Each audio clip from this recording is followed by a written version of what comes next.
Hi there, today I'm going to show you how to change the selected language on a Canon Pixma MG7150. Now this is nice and simple, done from the printer itself, using nothing but the touchscreen you can see here. Now, although my printer is currently set to English, there are a few visual clues and bits on screen which should let you know if you're in the correct area. I'll count any button presses or anything needed so that you can continue with confidence. So, you need to be on the home screen of the printer. If you're not already there, the home icon will be lit over here.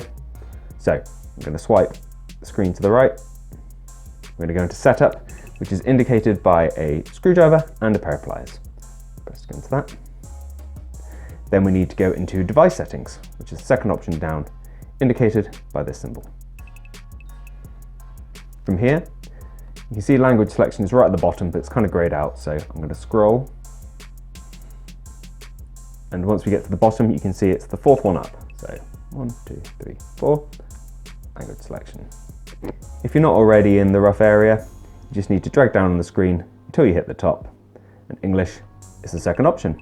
So we press onto that and we're good to go. If you found this video useful, please do let me know with a like. If there's anything else we can help with, let us know down in the comments. Otherwise, take care and I'll see you next time. Bye bye.